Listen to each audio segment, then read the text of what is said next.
नमस्कार।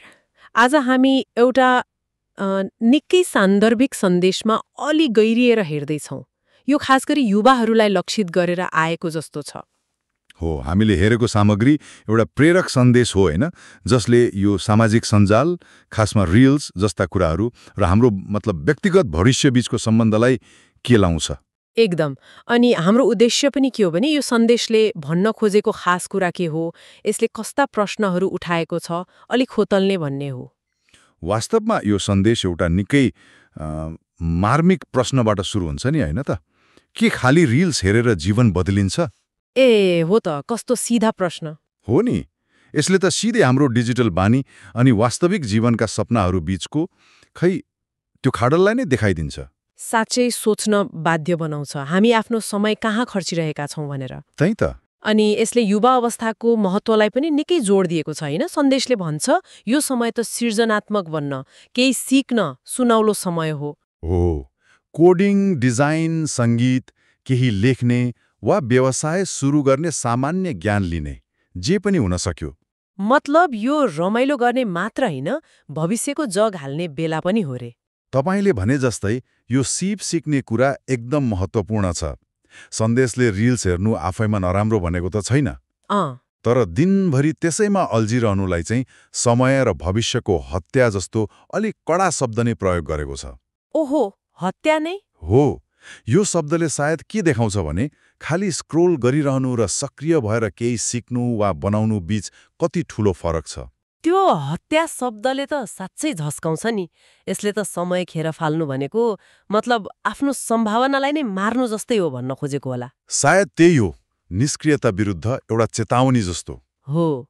अनि यही निष्क्रियता तोड्नलाई सन्देशले एउटा ठोस कदम चाल्न पनि भन्छ। दिनको कम्तीमा 1 घण्टा। 1 घण्टा? के को लागि? आफ्नै लागि, व्यक्तिगत विकासमा लगाउने, जस्तो नयाँ किताब पढ्ने कि कुनै अनलाइन कोर्स लिने कि अथवा सानै भए पनि केही सृजनात्मक काम गर्ने। यो सानो तर निरन्तर प्रयासको कुरा हो के? दिनको 1 घण्टा सुन्दा त खासै धेरै लाग्दैन, तर आजकलको व्यस्ततामा अनि मोबाइलको आकर्षणमा त्यो कायम राख्न गाह्रै छ नि। गाह्रो त छ, तर असम्भव छैन। सन्देशले पनि त्यही भन्छ, सानो सुरुवात गरौँ तर लगातार गरौँ। यसको पछाडिको सोचाइ नै के हो भने आज जे गर्यो भोलि त्यही बन्छ। मतलब आजको लगानीले भोलि निर्धारण गर्छ। बिल्कुल। यो खालि के नगरौँ भन्ने मात्र होइन, के गरौँ भन्नेमा बढी केन्द्रित छ।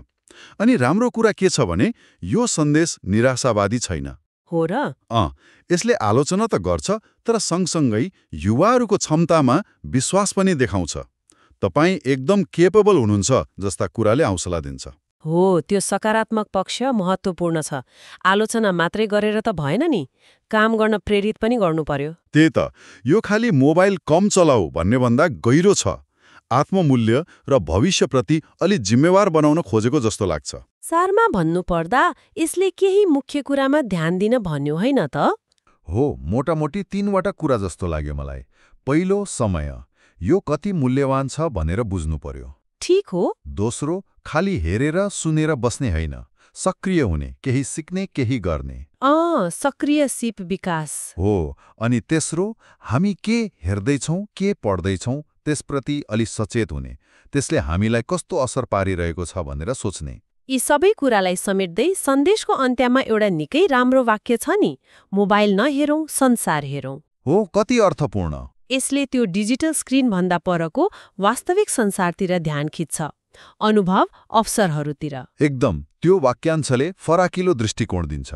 मोबाइल कम गर्ने मात्र होइन, बरु आफ्नो वरिपरिको संसारसँग, मान्छेहरूसँग, प्रकृतिसँग, अवसरहरूसँग जोडिने कुरा हो। त्यसो भए यो छलफललाई बिट मार्दा श्रोताहरूका लागि एउटा प्रश्न छोडेर जाउँ न त। हुन्छ नि। यो सन्देशबाट केही प्रेरणा लिएर त्यो संसार हेर्ने वा आफ्नो व्यक्तिगत विकासतिर लाग्ने पहिलो सानो तर ठोस कदम चाहिँ के हुन सक्ला? स्क्रिन बाहिरको जीवनलाई आजैबाट थोरै भए पनि बढी अर्थपूर्ण बनाउन सुरु गर्न सकिने एउटा काम के होला?